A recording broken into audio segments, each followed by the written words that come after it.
All right, welcome to Halitics. I'm Hal Ginsberg. So glad to be talking today. It is Monday, the whatever day it is, the 27th. Never always have to look to see that. I never have it in my mind. And I hope you all had a great weekend. I actually did. I did do a little traveling over the weekend with my son. Went to see the Maryland Terrapins men's basketball team compete against the Indiana Hoosiers in Bloomington. And that was kind of I don't want to say maybe a bucket list thing. Never been to Bloomington, Indiana before. I have been to Indiana, but just to drive across the northern tier on I-80 from, I guess, Toledo east of Indiana, 50 miles east of Indiana into Chicago on the west side of Indiana. This time we flew into Indianapolis, and a really good friend was generous enough to pick us up at the airport, drive with us down to Bloomington, where we spent Saturday evening. And as I said, it was kind of a bucket list thing for me, because after seeing the movie Breaking Away when I was just 16, I kind of fell in love with that town. I'm sure many other folks my age were really taken by the presentation, the way Bloomington was depicted in that film, and it certainly lived up to billing. It's a really, really nice little community built around a square. The campus was just gorgeous, I have to say. One of the nicest college campuses I've ever seen, the old campus anyway, wooded right off the town, but totally, an entity unto itself. Lovely Gothic buildings, and my friend explained that the lovely stonework is in fact limestone from the communities. And if you watch the movie Breaking Away, you would remember that was a pretty important plot point, the conflict between the cutters, the townies whose fathers, grandfathers had cut the stones that the university's buildings were constructed of, versus the elite students. So it was really interesting to see all that. I'm glad I got that opportunity. If you want to talk about Bloomington, go ahead, 240. You can certainly call me to discuss, 240-242-5646. I fear I don't have a lot more to add to the conversation, but I was really glad to see a different part of the country and go visit the heartland. And Indiana is an interesting state. I mean, Bloomington obviously is reasonably affluent. It certainly didn't strike me as rich, but certainly comfortably middle to upper middle class because of the university and the spending, obviously, that goes on there in support of that academic institution. But the city, the state itself has many challenges, as does the rest of our country. And, my takeaway politically was, hey, if the Democrats proposed a viable, credible vision for Indiana, which included health care for all, I mean, I think that'd be the first thing. Folks there, my friend pointed out, he said there's a lot of obesity. People are not healthy in Indiana. They don't eat healthfully. They don't get enough exercise. If you had politicians, the Democratic Party stood foursquare for Medicare for all, period, end of discussion. If you are an American citizen, you get guaranteed health care free at the point of delivery. I think they'd win that. They'd win that state overwhelmingly if they could simply present a brand that was believed, that was credibly for working people in that area. And I'll delve into that a little bit more in today's program. I may not get to it, because I kind of got sidetracked by Paul Krugman. Progressive hack, ? Is he one? I don't know. Somebody commented. I was pretty interested and pleased to see there's already a comment on the program with respect to that thumbnail I used with regard to Krugman. And we might as well start the program. Well, he won't be the only topic, I promise you, but we'll start that. I'm going to try not to even overwhelm the show with Krugman, but I think it's very instructive because his his support for neoliberal policies, even as he backtracked and certainly presented himself as a liberal in the pages of the New York Times, he never rejected neoliberalism. He never really rejected free trade, and you won't hear him do so in this Bloomberg interview, which I thought was pretty interesting, the global impact of U.S. tariffs. He's really demonstrated, like so many others, that they're just partisans, right? He's just a Democratic shill in the end. And it's very, very sad because you have somebody with a tremendous amount of gravitas, a Nobel Prize in economics, teaches at Princeton, was one of the most important columnists in the world, with, sitting in his perch at the New York Times editorial page for all those years. He could have made such a difference if he had come out and said, no, we need Bernie Sanders. We need wealth redistribution. We need to rethink this whole free trade thing, completely, not just kind of play around at the edges, fiddle around. He could have made a difference. Chose not to. Chose to put his fat thumb on the side of the elites in the Hillary versus Bernie competition for the soul of the Democratic Party. And he never backed away from that. Never once. Never changed his views. Never acknowledged the harm caused by the neoliberal policies championed by the politicians that he never stopped supporting. And so for that, he bears a lot of blame for where we are now. Here's Krugman. Professor, I do want to start off here as to the effects of these tariffs. The tariffs are already here, and if you believe Trump at his words, they're probably going to increase or at least broaden out to other countries. The damage is to who? Our economy or Mexico, Canada, China, et cetera? All of the above. I mean, you're basically throwing sand in the gears of international commerce and manufacturing. So he, right there, yeah, we're throwing sand in the gears. Like, that's such a terrible thing. What Krugman, who obviously knows better, completely elides, ignores, refuses to mention is, yes, there will be losers, but there's going to be winners too. If you throw sand in the gear of international trade, as he puts it, then those who have lost, who have been devastated by international trade, should ultimately benefit. Now, this is a shock to the system. Naomi Klein's shock doctrine, the shock to the system will likely cause some real significant pain at the beginning. But who's going to be hurt the most? The importers, obviously, those who bring cheap products into this country from Asia, from south of the border. That is where you're going to see the biggest harm. And yes, prices will go up, but there'll be compensating revenue, which he also doesn't mention, right? If there's a tariff, then the importer pays that tariff that goes into the U.S. Treasury, and it could be used dollar for dollar to address the increased costs that American consumers face. Now, what you do with that is you only help out poor people. You only help out struggling people. You only help out working class people. You don't help out the elites. Again, none of this is mentioned in Krugman's interview. I'm not going to play all of it. It's 9 minutes. I'm not going to go through all of it, play a little bit more. He just refuses to even acknowledge the harm, except we'll play one clip because I want to be totally upfront with you.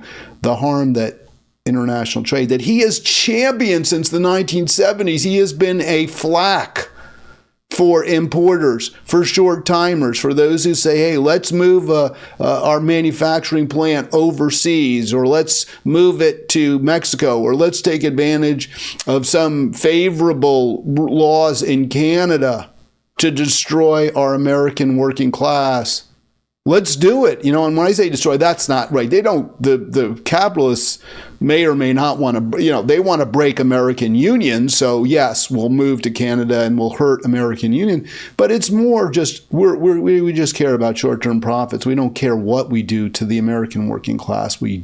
Or communities of working class people or small businesses that rely on the working class. We don't care. We just want to make short-term profits. None of that is reflected, sadly, I would even say pathetically, in Krugman's analysis. And that's why I, question, is he just a hack? Because a real economist, not a hack economist, but a true economist whose focus is the entire economy, making things work for all of us, somebody of that nature, in my opinion, would be very, very upfront about the benefits as well as the costs of their policy that they propose. But he's not there. He can't do that. All right, let's play a little more of this.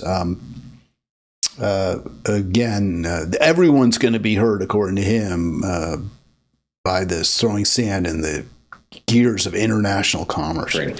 And particularly Canada and Mexico. There is no U.S. manufacturing sector. There's a North American manufacturing sector. It's very... I don't want to stop it there. So that's just a flat-out falsehood, what he just said. I understand what he meant by it. He said there's no such thing as an American manufacturing sector. There's a North American manufacturing sector. And he's going to go on to explain, well, they're so tightly integrated. And, if you build a car, some of the parts are made in Windsor, Ontario, and some of them are made in Pontiac, Michigan. And so you bring them across. And then there's other, systems from Mexico, and they all come across and they all come together. So that's his argument. But obviously, there's an American manufacturing center because those are the sector, because it's the American manufacturing sector that pays American workers. Then the North American manufacturing sector located in Canada doesn't pay American workers. It pays Canadian workers. It doesn't provide health care to American workers. Only the American manufacturing sector provides health care to American workers. So you can talk a huge game like all these different corporations, many of which are located, right, do business or manufacture, produce in all three countries. You can say they're all just one giant sector. But from the perspective of the American worker, there's the American sector. There's the American manufacturing sector. Because that's the only one that provides food puts food on their table. That's the only one that allows them a middle-class lifestyle if they still have a job in the American manufacturing sector. So what he said is flat out false. And in fact, because there's, from the perspective of the capitalist, the industrialist, because to them there's largely just one manufacturing sector in North America, it's incredibly harmful, right? That's a very bad development that from their perspective, they can just shift plants around without any regard whatsoever for American workers or for workers anywhere else. Well, you know what? We can move our plant from Seattle, where there's a relatively strong or still viable union movement, and we have to deal with these pesky workers who demand a little bit of a share in the increased profits that we're now generating because of our endless war with Russia and because we support the genocide in Gaza, because we're helping kill Palestinians, because we're providing the weaponry to kill them. We're making more money than ever. We don't want to have to share those added profits with those laborers in Seattle, so let's increase production in South Carolina, where working conditions aren't protected by unions. That's the manufacturer's perspective. That's the one that Paul Krugman is caping for. He's saying, hey, there's just one sector. Companies can just move manufacturing plants. They can move supply chains around willy-nilly. And that's just the way it is. There's nothing we can do about it. If you start imposing tariffs and throwing sand in the gears of that, it's going to be a hell. There's going to be dogs and cats sleeping together in the streets. He's got to know better. He's got to understand better. By the way, join me, 240-242-5646. I want to make sure I'm streaming. I am. By the way, there's some news for you in terms of production. I know we had Ari wanting me to put this on Instagram, and I ultimately chose not to. I explained this because Instagram makes it difficult, to be honest with you. It's not real easy. You have to do have to input new codes.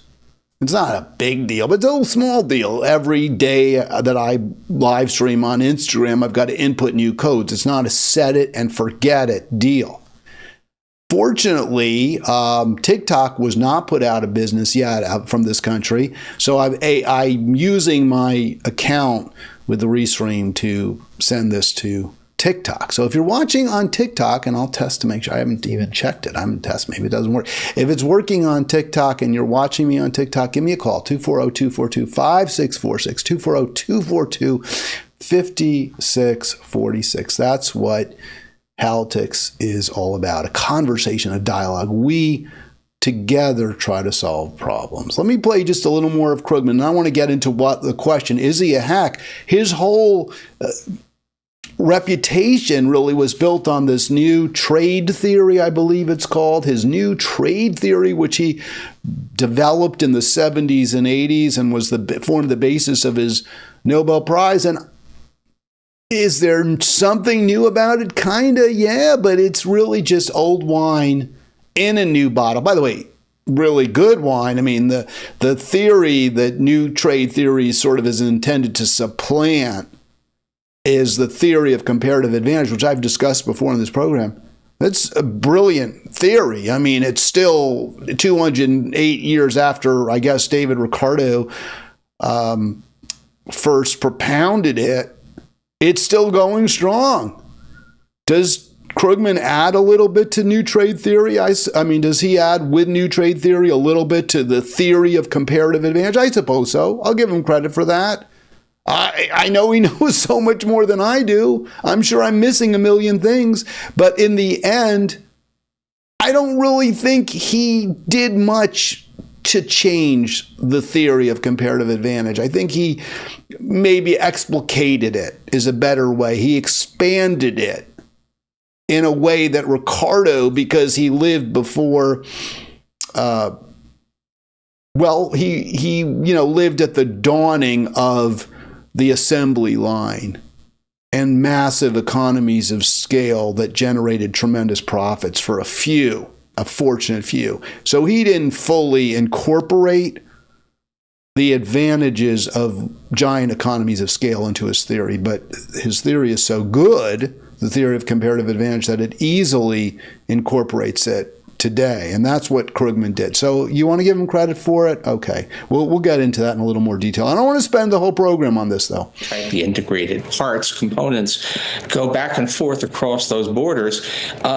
Suddenly you're going to put 25% tariffs on all of this. And that's really, really destructive. I mean, these are business relationships that have been built up over 30 years. And now you're suddenly making them much more difficult. And it doesn't stop there. At some point, I've been seeing some people saying, okay, Canada and Mexico, as if that won't lead to tariffs on other countries. But, the competitiveness of U.S. manufacturing vis-a-vis Japan and Europe would be very gravely hurt by those tariffs. So almost certainly, if Trump goes ahead and does what he says he wants to do, then the tariffs will have to be extended to pretty much the whole world. I am curious. Well, I don't think that's really news. I mean, I think that's kind of understood that Trump is trying to develop a self-sufficient economy here. And I think there'd be probably a lot of benefits to doing that. So I don't see why that's such a big deal, according to Krugman. But yeah, I mean, it's going to be disruptive. This is not ideal. We're not in an ideal place. And the response to the ever growing, or, you know, the trend, which since the early 90s has been for an ever greater share of the U.S. Consumption to be from overseas production, i.e. a greater and greater trade imbalance, has been devastating for our country. It's led to ever greater inequality and also more poverty, because in the end, if we don't produce it, we have to bring it in from somewhere else. Our money, our wealth is sent overseas, and we are impoverished versus other countries. It really is very simple. I don't know why this is so hard for some people to understand. One of the reasons why we wanted to talk to you, obviously, your Nobel Prize, of course, focused on trade, the research that you did back in the 70s and 80s. And I am curious about kind of this idea of what sort of modern trade policy can be. I mean, your research basically kind of overturned everything I think we thought about, at least that a lot of us were taught in the early days about. Right, so let me stop it there. So he's, saying, yeah, your research, your new trade theory overturned everything. Aren't you the genius? But, maybe you weren't right about everything. What were you wrong about? What do we know now that maybe you didn't know then? Which is, I think, a great question. And let's listen to Krugman's answer. And sort of what facilitates trade and the needs of each country and what they need. What's changed now in 2025 in this new era that sort of makes maybe past policies maybe obsolete? It's actually really hard to say that much has changed. I mean, it's such an absurd answer to say much has changed. We've gone from a world in the 70s, when CEOs were probably making 25, 30, 40 times what their workers were making in the 60s was even less. The gap in terms of average salary between the CEO and the average worker in their company was probably in the low 20s, and then it slowly, gradually went up in the 70s. Now it's at 500 times, right? So the salary differential has gone up by 25,000%, some insane number like that. And I think if I did my math right, some crazy, maybe it's 2,500%, 26, whatever it is, enormous amount of money and wealth siphoned off from the working and middle classes to the super rich. So there's that. But according to Krugman, well, that's no big deal. I don't know. There are no real changes. I don't really think my theory holds up just as well as it ever did.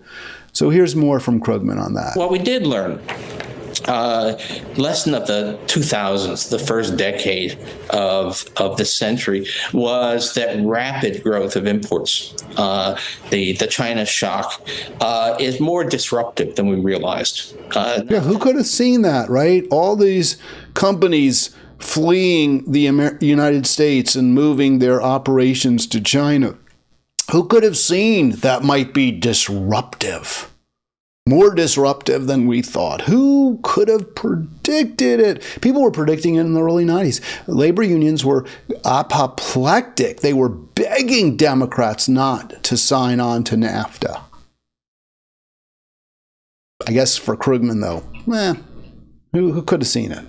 The basic economics was wrong, but we had failed to take full account of just what it. No, it wasn't the basic economics that was wrong, according to Krugman. We just failed to kind of fully see.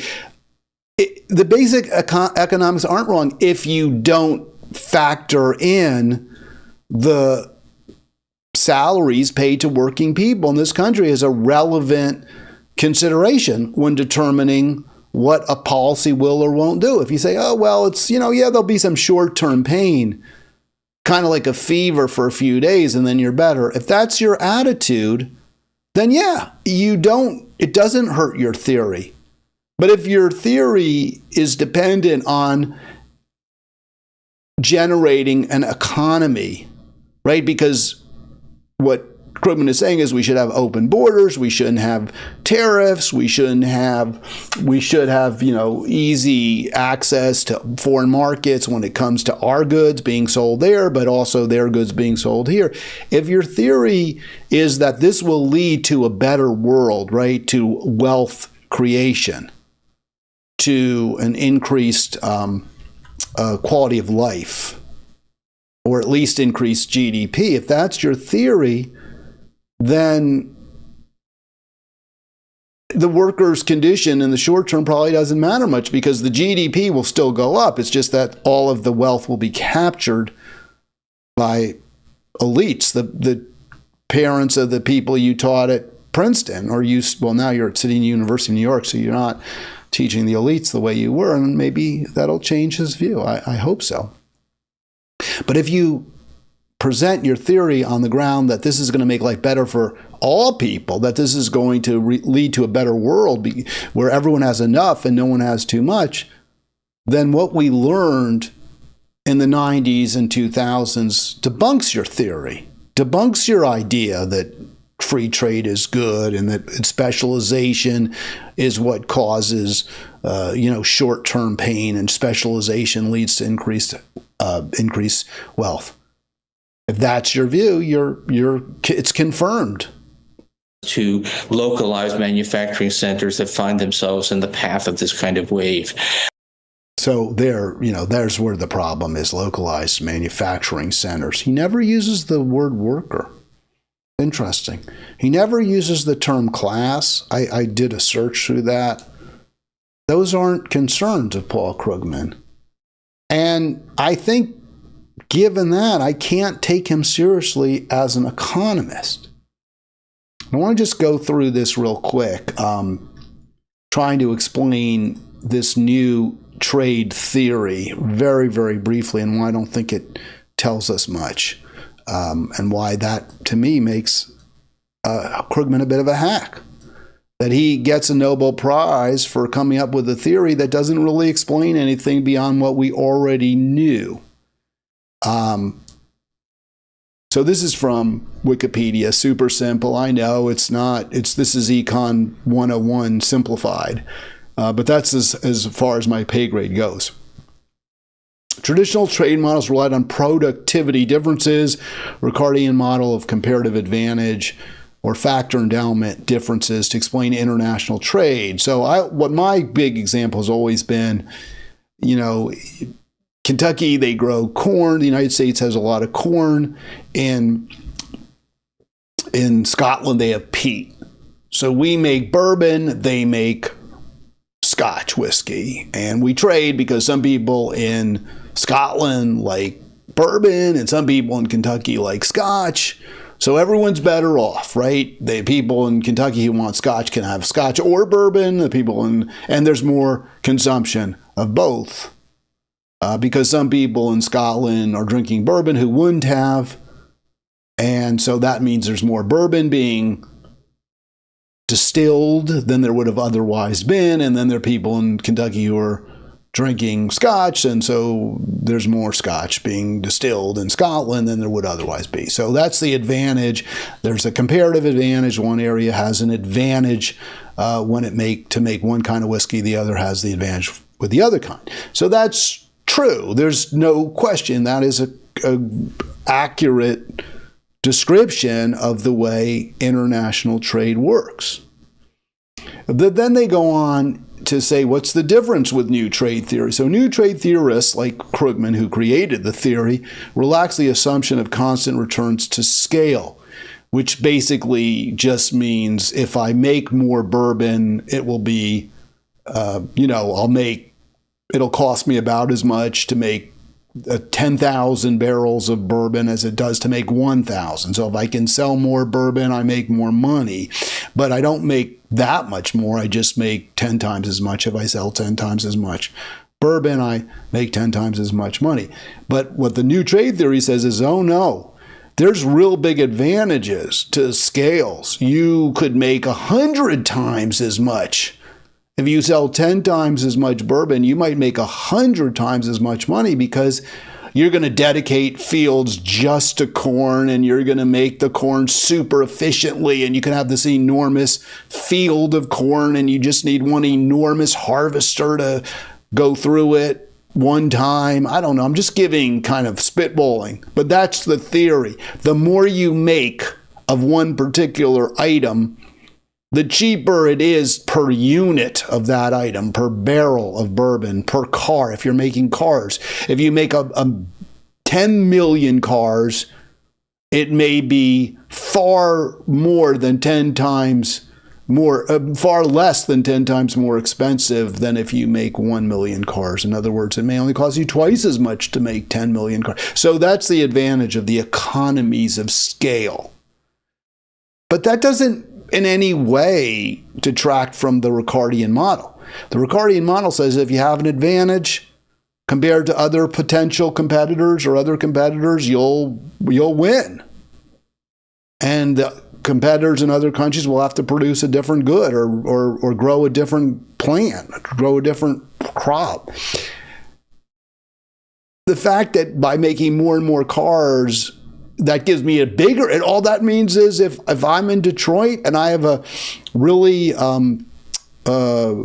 skilled set of workers and we're on a Great Lake, so it's easy for us to ship our goods everywhere, and there's steel plants really close by, that means that we can ramp up and we can make more and more cars more and more cheaply per car.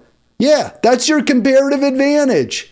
That's not new trade theory. That's a comparative advantage. The fact that you have expertise in building cars and you have more people in that region who can build more cars, that's just a comparative advantage.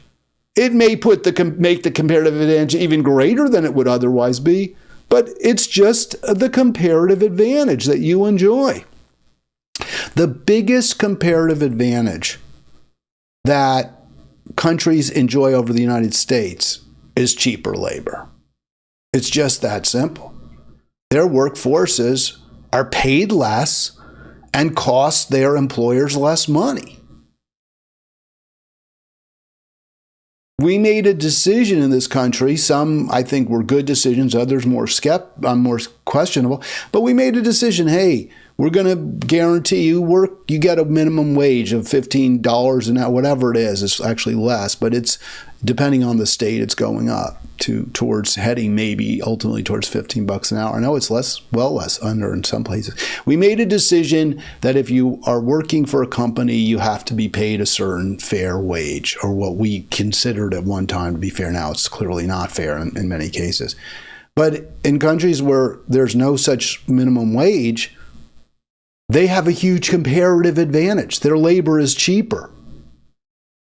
Krugman's like, oh, look at Canada. They're a first world nation. Their workers are also fairly compensated. Maybe, they're highly paid, skilled workers. So there's no cost to the American worker if we trade with Canada, because our workers are no less competitive.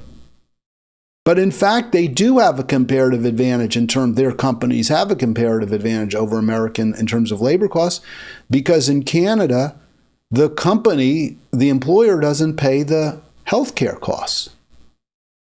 It doesn't come out of their bottom line. Yeah, they have to pay taxes, I suppose, or someone has to pay the tax. But the company itself's bottom line isn't negatively impacted by healthcare costs, by additional healthcare costs per employee. No matter how many employees a company hires in Canada, they aren't going to pay more in healthcare costs. That's not the case in the United States. So there is a big comparative advantage that Canada has when it comes to labor. Healthcare costs are an enormous driver of labor expenses. And for Krugman to present Canada as some sort of competitive, fair comp with the United States isn't true. We lose jobs to Canadian manufacturing because Canada can pay less. Canada employers, Canada producers can pay less to their workers from their perspective, their labor costs are less because they don't have health care as a bottom line expense. Krugman just can't acknowledge it, doesn't mention it, doesn't talk about it. I think that's hackery. I really do. I just don't accept him as giving, in his interviews, in his columns, a legitimate discussion, a fair and balanced, complete description of what the American economy looks like and the costs of trade, even if he's the expert in it. And I don't think his theory really was particularly groundbreaking in the end. All right, so from the U.S. Trade Department, it's so clear. You know, Krugman says, well, we didn't learn very much from the 70s and early 80s when I developed my theory. But if you look at this chart, you can see that American balance of trade remained remarkably close to zero. I can't understand how it could have been that close to zero all the way into the mid-70s. And then it kind of gyrated around a little bit, but still stayed relatively close to zero. A dip down in the 80s. I think Reagan was a proponent of free trade. He believed in opening up our markets to foreign goods. And we saw during his term there was a slight dip. There was a dip in the balance, or an increase in the trade imbalance, increase in our trade imbalance. We had a deficit. We were importing more than, in terms of goods that we produced, we shipped overseas less in terms of total value than we received. And that's a problem. That hurts our working class without question. But it kind of bounced back during the W administration, the HW, first Bush administration. And it again was at zero when Bill Clinton took office in the early 90s. You can see it right on that chart. And what did Bill Clinton do? He fully embraced free trade. First NAFTA, and then moving forward, most favored nation status for China was in fact, if not in reality, if not by law, and then CAFTA and free trade, just our trade imbalance, our trade deficit, if you will, just grew and grew and grew.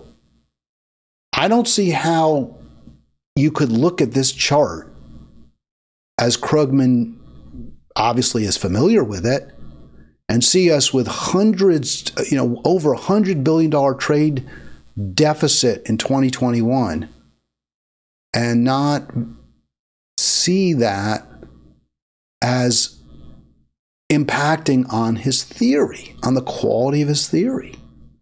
To me, that's just flat out hackery. And it's had very, very strong, very significant real-world implications, including helping elect Trump. There's a lot of really pissed off, underemployed, underpaid, blue-collar workers in this country, and they are disgusted by what's happened to their life. And they recognize, let's show that chart again, that from their perspective, whether it's fair, whether they're giving Democrats full credit, whether they're giving enough blame to the Republicans, they can see from this chart that their slide into economic oblivion began during, or in earnest under Bill Clinton. Did it continue under W? Absolutely. Was there a rebound under Obama? Yeah, but that rebound was largely because there was we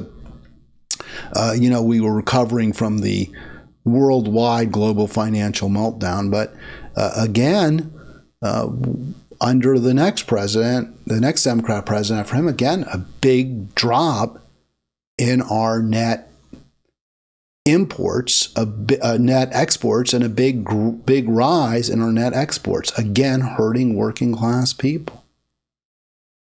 If you want to argue Republicans are even worse, I'll accept that. Maybe they although it's hard with the fact that Clinton really pushed NAFTA, but as did HW. But if you want to say Republicans might even be worse in some cases, I won't argue.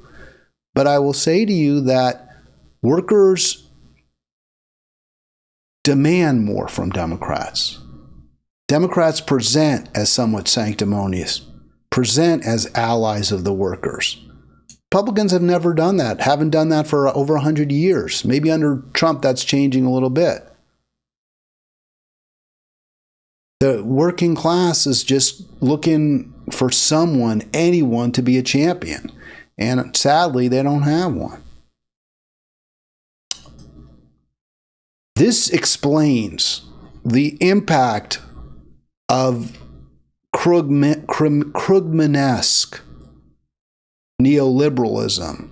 And why do I say that? Again, Krugman says, hey, the reason we have these trade differentials, the reason some countries are producing Volvos and others are producing GMC trucks is because in Sweden, they know how to build Volvos. They can make them more efficiently, and some people want Volvos. And in the United States, we know how to make trucks.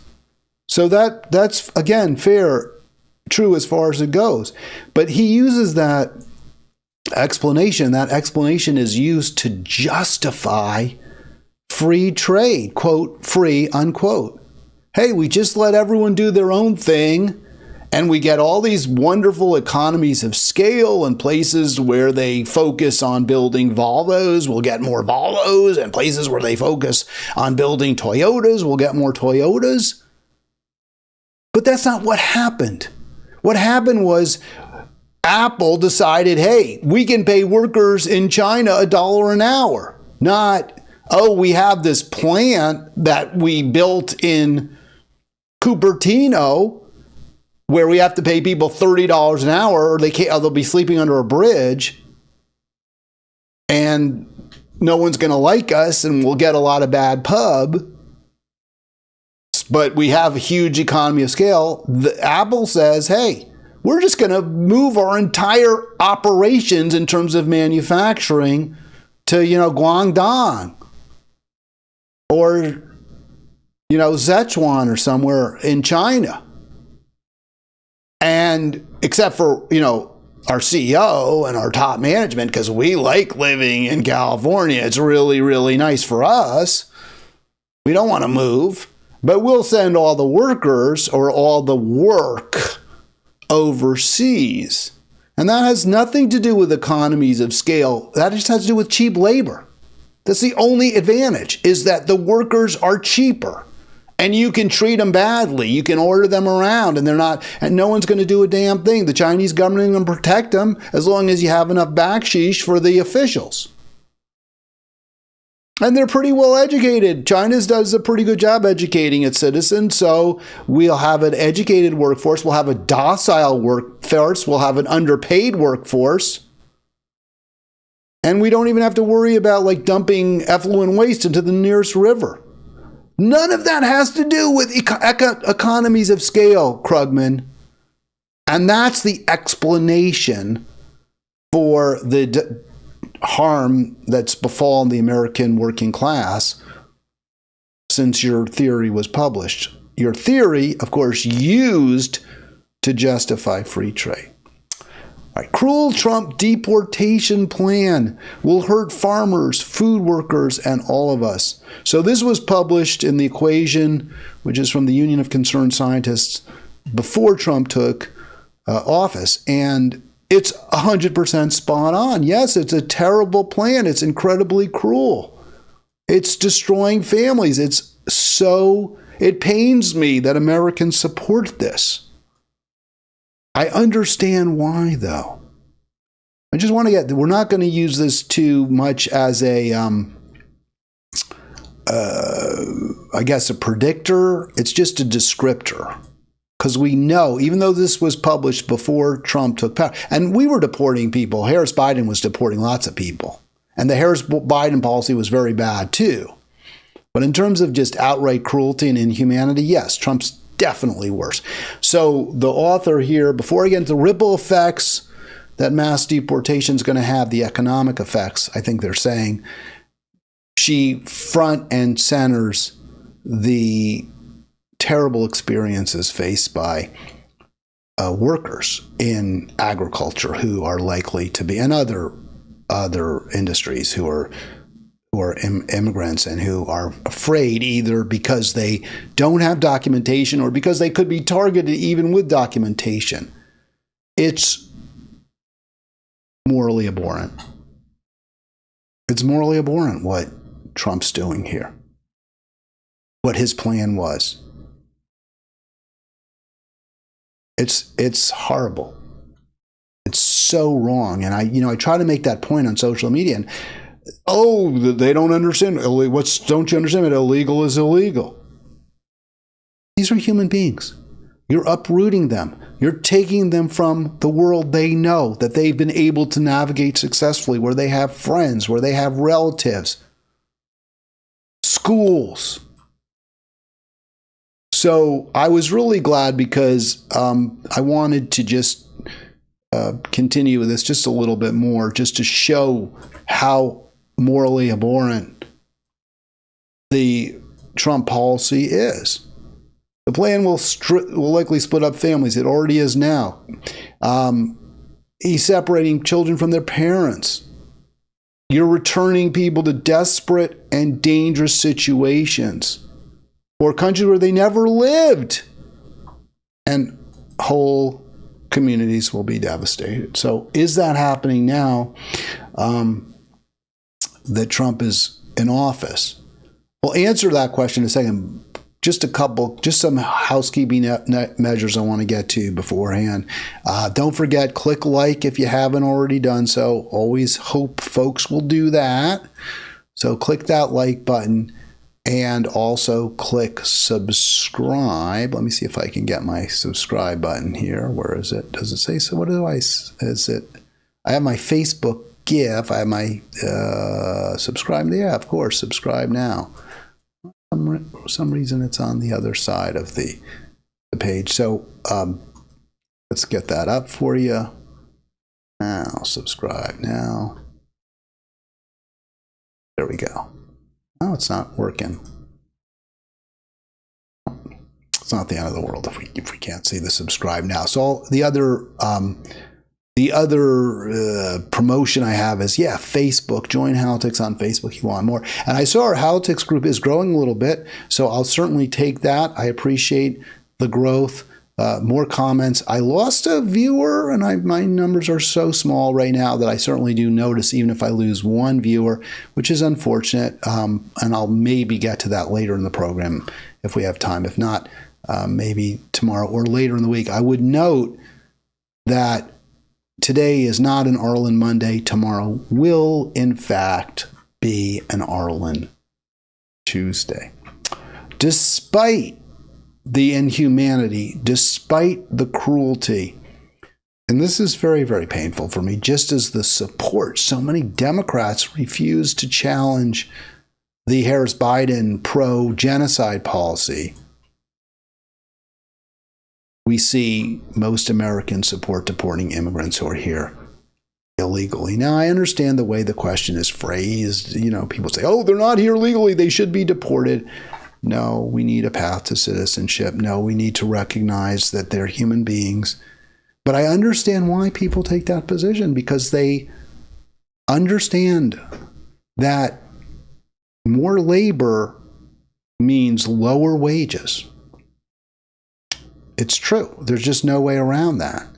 And the argument Democrats are trying to make is, they do all the ag work, this painful, difficult, dangerous work using sharp knives and other tools that you can cut off a finger. You're touching chemicals, the herbicides and fungicides that are used. You put your health at risk out in those fields, and the pay is lousy.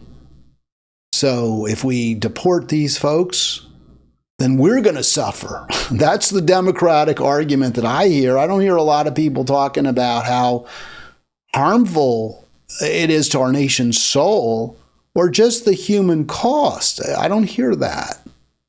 And I wish I did. Majority of Americans support deporting immigrants who are here illegally. I find that very, very distasteful, very unfortunate. And it is a majority. It's a sizable majority. It's 2/3, according to Reuters Ipsos, or Axios Ipsos. I guess Reuters and Axios Ipsos both use, or Axios both use Ipsos to do their polling. It's a very, very big majority. Nearly all Republicans, over 90%, and over 40% of Democrats. That's why Trump's doing this. Partly, but mainly it's popular. It's popular among his base. It's not popular among the billionaire class because they exploit cheap labor. They take advantage of the workers from other countries. And in addition to that, those workers are consumers. They're buying produced goods. So it's a win-win for the manufacturer. It's a win-win for the farmer, for the grower. He's got more mouths who will want to purchase his produce. And he's got more people who will work in his fields, which means he can pay them lower wages. But that's all changing with the Trump policy. And that's, I guess, the one positive, right? The one silver lining is these labor exploiters will, at least are right now, facing some short-term profit loss. According to the New Republic, the threats are wrecking the food industry. It's understandable why.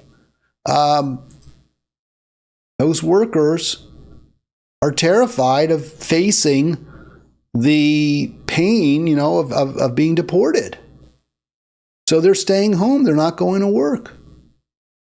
Border Patrol agents in unmarked Chevy Suburbans rounded up and detained immigrants. So it is fascism.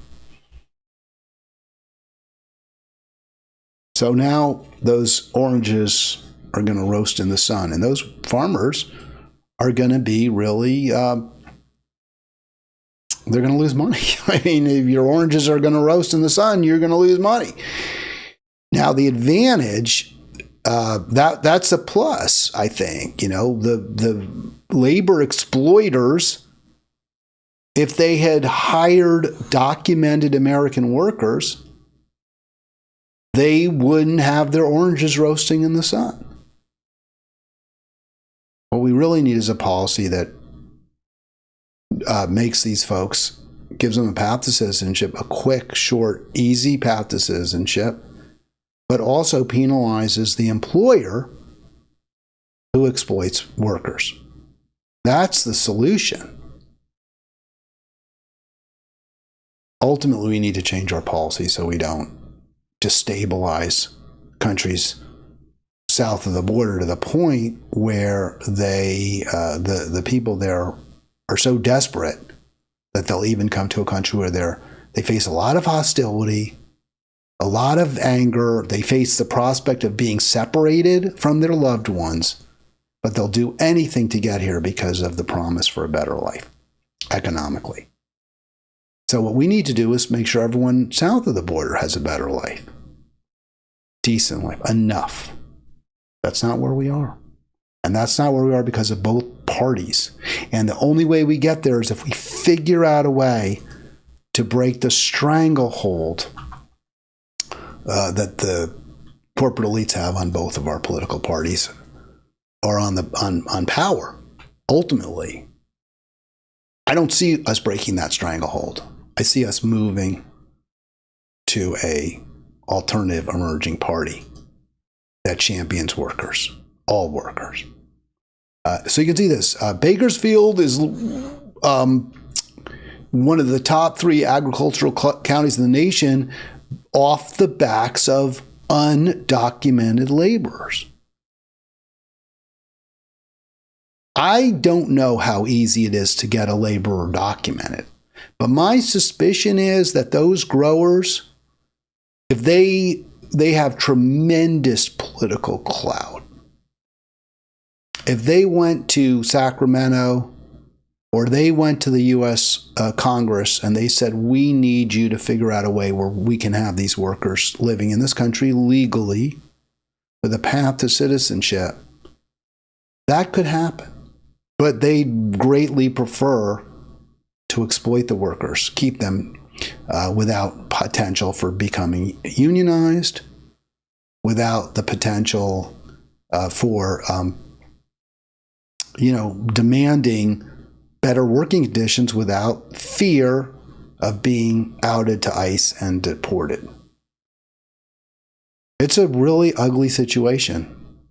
There's no heroes here. There are a lot of villains. First and foremost right now, the Trump administration plus those growers who have taken terrible advantage of workers. I don't have an answer to that. Americans don't like what they consider to be illegal aliens. They don't want them here. And I can understand the sentiment, but ultimately what we need to do is have a unified movement that recognizes that those workers are really, they're in the same class. Worse off, yes. Significant disadvantages compared to American laborers, but ultimately they're also exploited, impoverished, overworked, and underpaid, just to an even greater degree. All right, 240-242-5646. I'm putting up a clip from Friday's program, The Free for All. Just going to play this for you.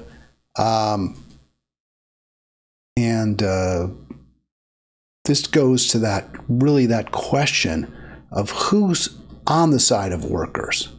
And given how bad Republicans are for workers, how come Democrats haven't taken advantage at the voting booth? How come Democrats don't have a majority, given that they are arguably, anyway, they have a decent argument they're better, or certainly not as bad? Let's play a little clip from that, and then I'm going to go to the Glenn Greenwald program system update, where he addresses this in really greater detail with a labor economist.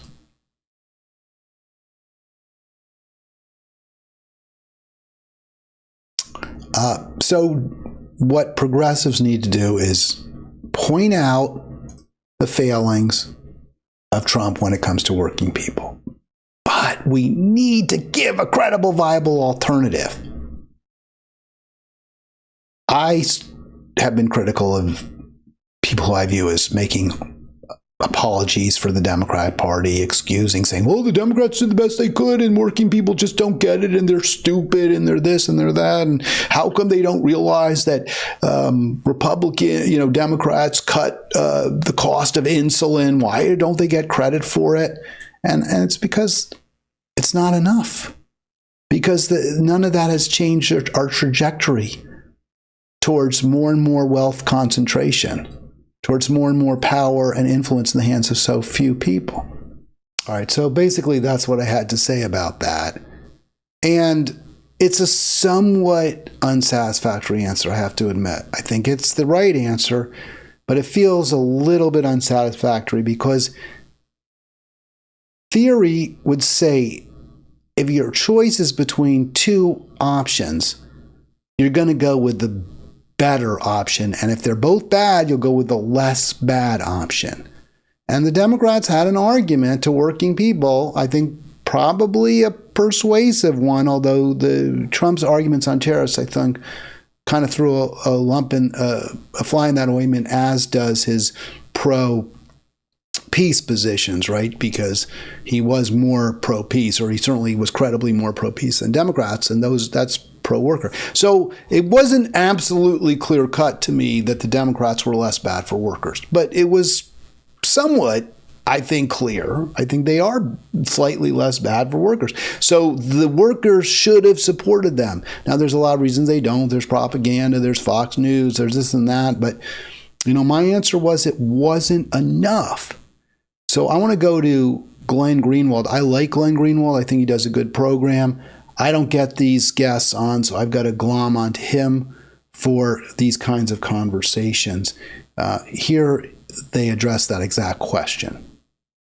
There are a lot of left-wing critics of the Democratic Party who really have become completely soured on Democratic Party politics for a lot of the reasons you just said. Think their funding and arming and unconditional support for the war in Gaza would open a lot of people's eyes to what the Democratic Party really is.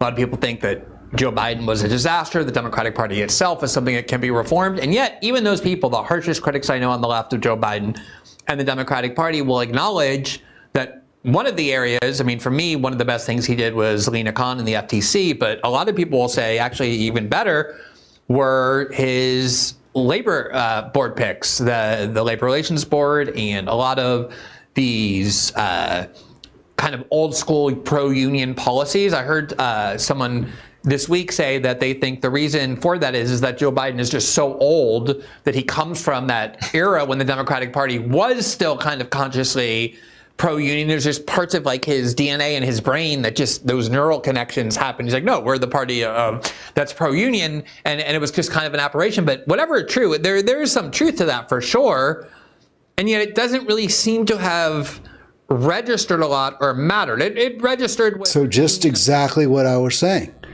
It didn't generate a Harris win, even though Harris Biden, when it came at least to antitrust and NLRB, were clearly better than Republicans have been. And he was better in that one area. So why not? Why didn't this lead to more support from workers? Officials, people who pay very close attention to those sort of things, but working class voters as a whole, even union members, it doesn't seem to have had that much of an impact. Why do you think that is? Yeah, so there's two things there. One is, I don't think Biden's pro-union policies had that much to do with his age, because frankly, Biden was VP under Obama, which was not a particularly pro-union administration, and Biden hasn't been notably sort of pro-union in this vociferous way, which he actually was the last few years. So I think the explanation is pretty simple, which is that Bernie Sanders ran and almost won the nomination, and they had to make some. Right. So they had to concede to Bernie. That's really relevant. He says that's a separate question from why it didn't resonate more with workers, right? He's saying, well, the reason Biden actually did some good things for workers isn't out of any conviction on his part or on Harris's part, as far as we know, but because they were beholden to Bernie to a degree. Bernie didn't, he had a lot of support in 2020 as he did in 2016. And they wanted him to be a backer of the Biden campaign, to be out there campaigning for Biden.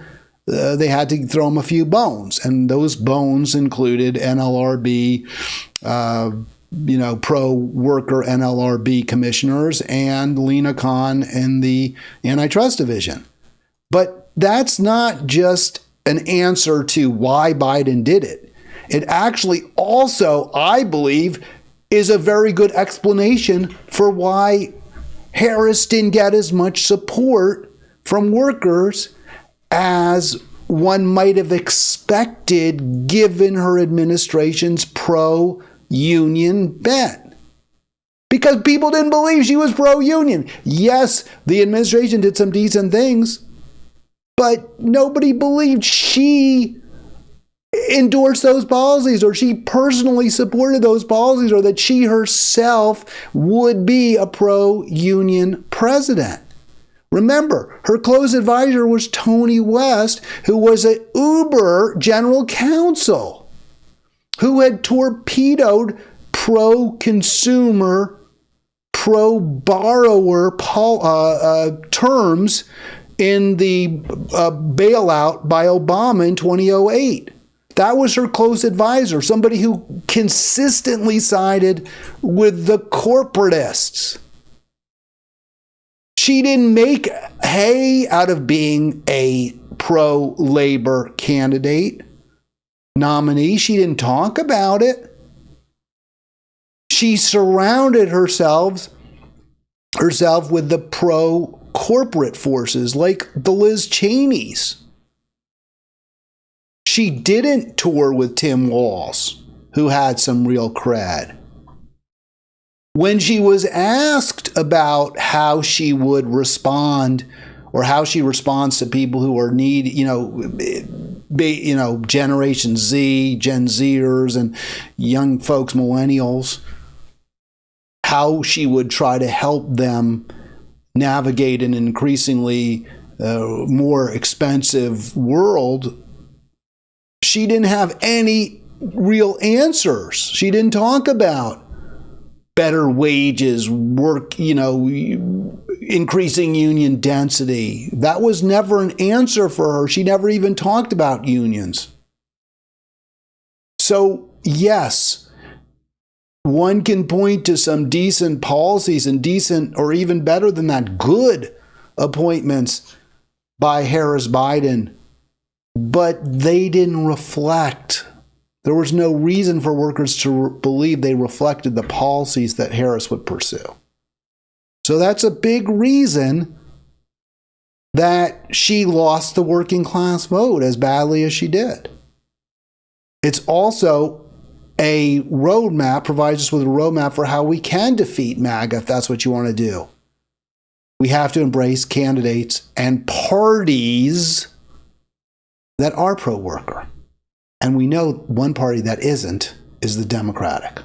Concessions to the left, and part of the concessions to the left were the nominations for Lena Khan, but then also Jennifer Abruzzo to head the National Labor Relations Board. And just frankly, the Biden NLRB has been amazing. It's been literally the best NLRB since the 1930s, and it has made a big difference for workers who are trying to unionize. And so the Starbucks campaign, the Amazon workers, the United Auto workers, frankly, for them, it has made a big difference, and which is part of the reason why, for instance, the auto workers, even the rank and file, tended to vote for Harris. Okay, that being said, the big story still is just too little. I don't know why he said that. I'm going to stop it there. I'm not going to play the rest of it, but he's going to go into why the labor unions bear a lot of the blame for the failure of the Democrats to get traction with working class voters. There just weren't enough of them.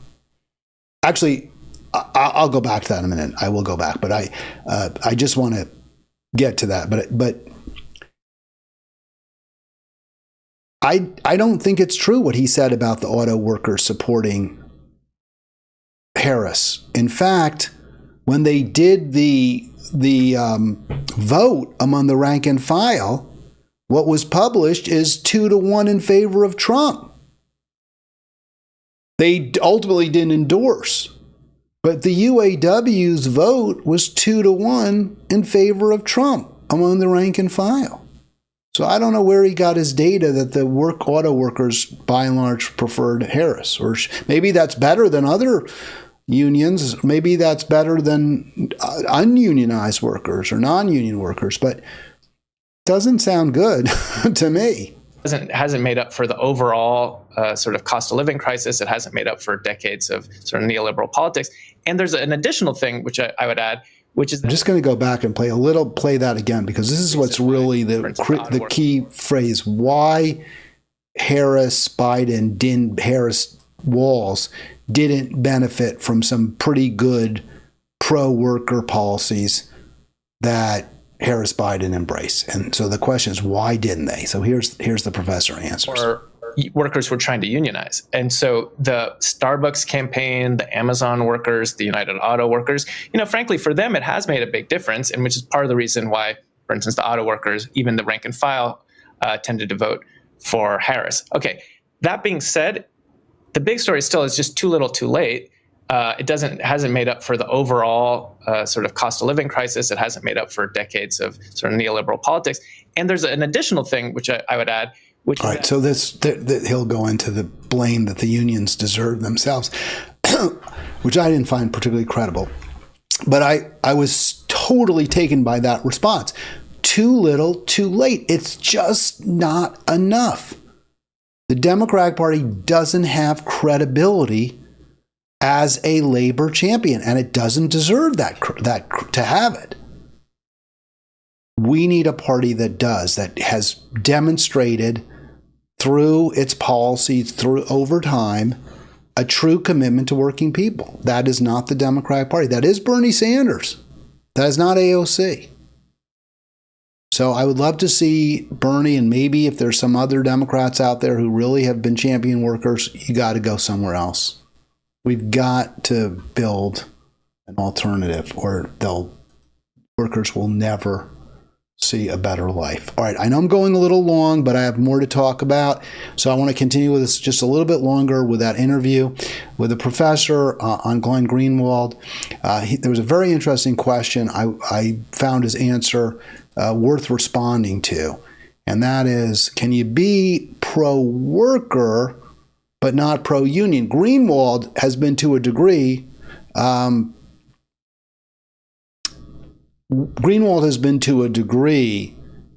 pro-Trump, I believe, much more so than I am. I always find a little queasy defending Trump. I think there are times he deserves to be defended. I think he's been unfairly smeared, but I'm not going to, I don't view him as a part of the solution. I think he's a huge part of the problem.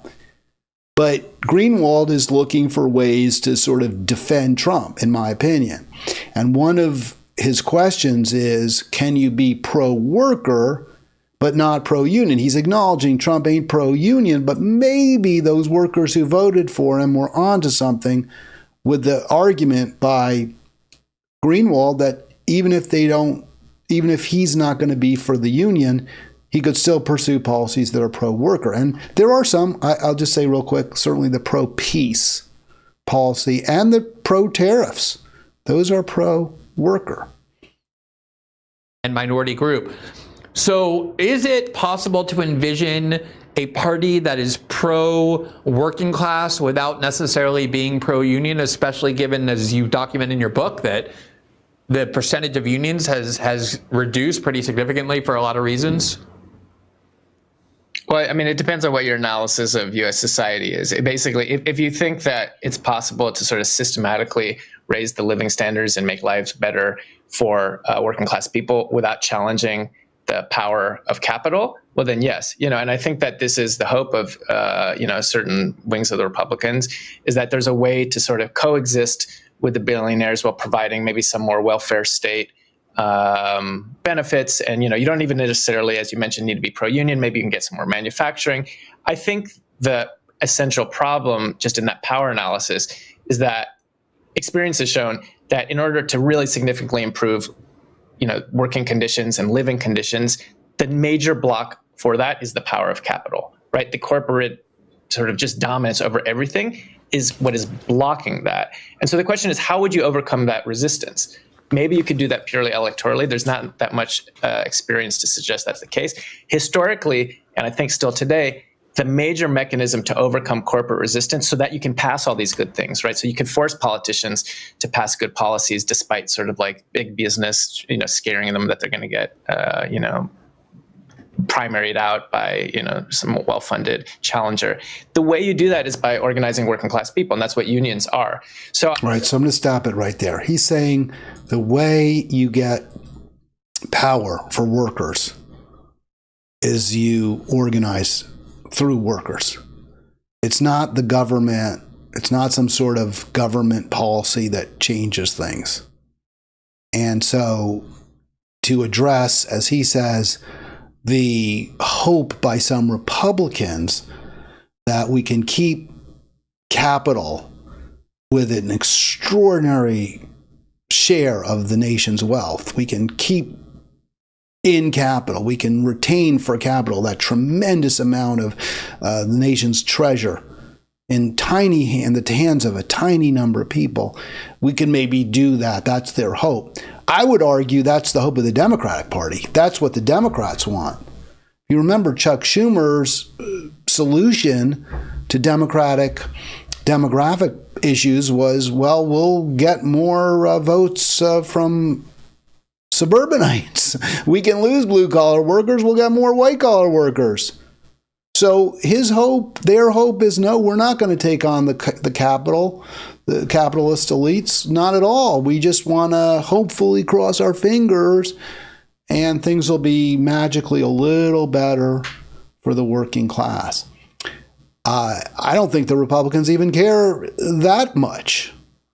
And in fact, we see in the comment section, Redwater writing, Republican capitalists took 16,000 factories out of the country. I don't know which capitalist that would be, but I certainly believe it. Now, tariffs would hopefully, a smart tariff policy would prevent you from taking factories out of the country because you wouldn't be able to sell the goods you're making in whatever country you relocated those factories. You wouldn't be able to sell the goods manufactured in them in the United States without having to pay a huge markup, a markup that would be greater than the cost savings in labor that you presumably gained when you offshore your business.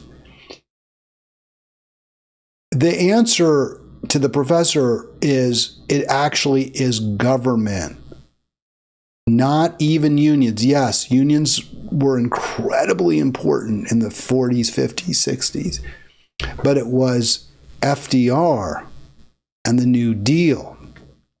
It was Teddy Roosevelt and the Trust Busters that took away a lot of wealth and power from capital. That you had a very active labor movement, a violent labor movement in the 1890s, and they basically didn't have any real success until the government championed them to a degree. And even then, Teddy was not a labor supporter. But what he did do is break up the trusts. He forced them to compete against each other. So Standard Oil became Esso and Mobil and Standard Oil of Indiana and all of that. And that did do really good things for workers. What you had is legislation in New York State as a result of the Triangle Shirtwaist Fire that cleaned up those horrible sweatshops to a degree, made life better, improved working conditions. And you had, under FDR, a 90+% top marginal tax rate that, took away a tremendous amount of the ability that built the billionaire class at that time had to influence elections. So I absolutely believe that you can be pro-worker and not be particularly pro-union if you provide the necessities for a decent life through government policy to working people, and you don't rely on unions to leverage those benefits from their employers. So Medicare for all. That's not a union policy. That's a policy that unions haven't even championed. And I can't think of any policy that would do more for working people than guaranteeing them health care free at the point of delivery. There's others, obviously. But I think the professor there is wrong. It's actually government, even more so than labor unions, that can take on the elite, the billionaire elites. The advantage that unions have, the reason we would, among many, that we should support unions, is they can act as a political bulwark against those billionaire elites. They can hold Democratic electeds accountable. They can demand that government enact pro-worker policies in return for union support. We don't have union density anymore. So that was another reason. Not only were the pro-union policies, pro-labor policies of Harris Biden too little, too late, not sufficient to offset trends that have been towards ever greater wealth and income concentration. They also, they weren't enough, but also they didn't benefit that many people in many cases because there's so little union density. So it is government. We have to build a progressive political alternative. All right, before I go, I just wanted to show you this. I was very disappointed saw this after my show Friday, where I talked about sex and gender, and I acknowledged that I was persuaded to a significant degree by some articles I had read in response to criticism or comments. Really, it wasn't exactly criticism, comments from Shade, that maybe sex isn't really binary, right? That it is on a spectrum. And I had thought it was, I always believed, and I'm still not 100% persuaded, that sex isn't largely binary. Say binary, either you produce, with very few exceptions, if you're female, you produce viable eggs, or you don't. And that's the dividing line. But Shade pointed out that even, or articles I read point out that even with that X chromosome, there are some, it's a tiny number, and you could say they're the exception that proves the rule, but there are some X chromosomal individuals who have been able to become pregnant with their own ovum. That seems to suggest that sex is, to a degree, on a spectrum. And what made this a much more persuasive argument to me than just the handful of exceptions to a rule that seems to hold for billions and billions and billions of people.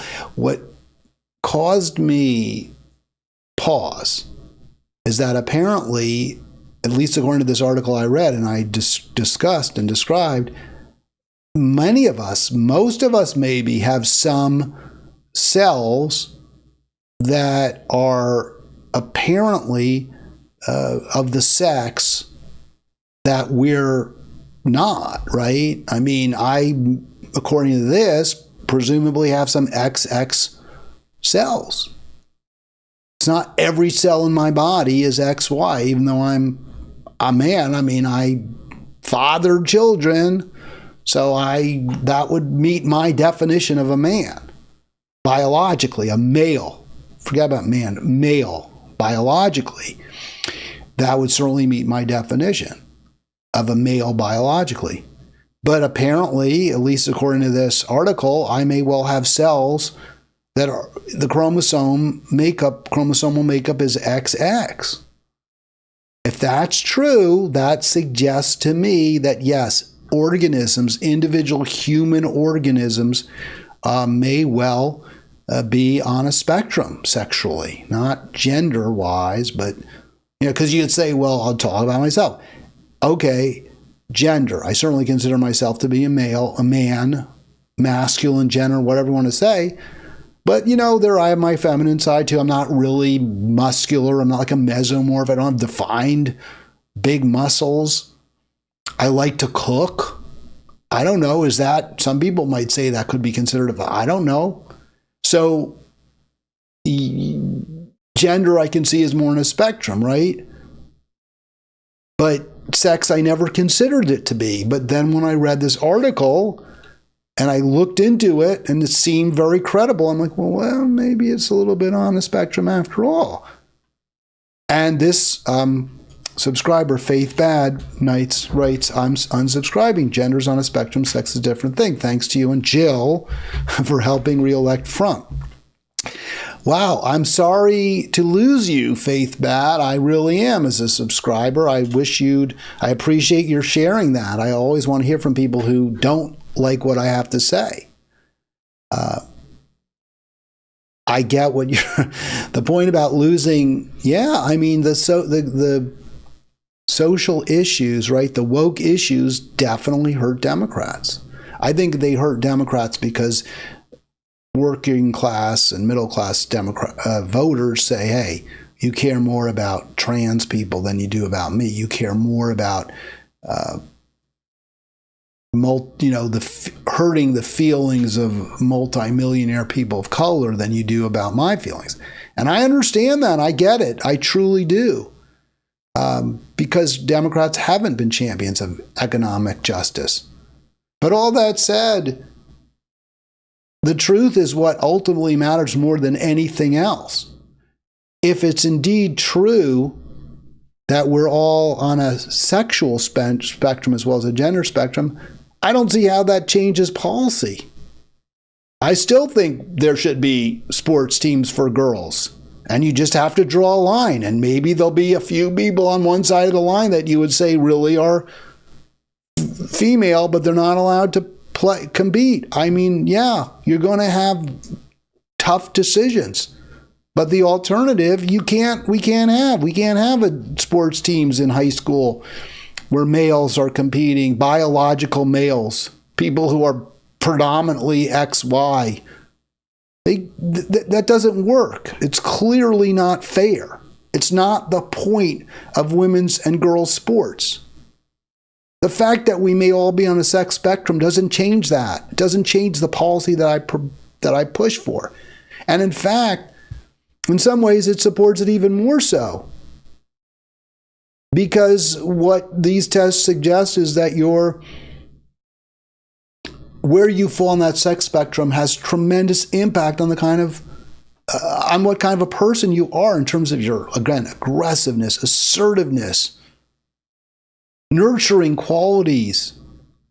And all of those have impact on your economic status and how well you do and how much money you make. So if anything, this refined view of humanity and sex supports my position that I've always had, which is we need a world where everyone has enough, no one has too much, and government exists to make certain that that is the outcome. All right, I will be back tomorrow. It will be at 2. That will be an Arlen Tuesday. Enjoy your day.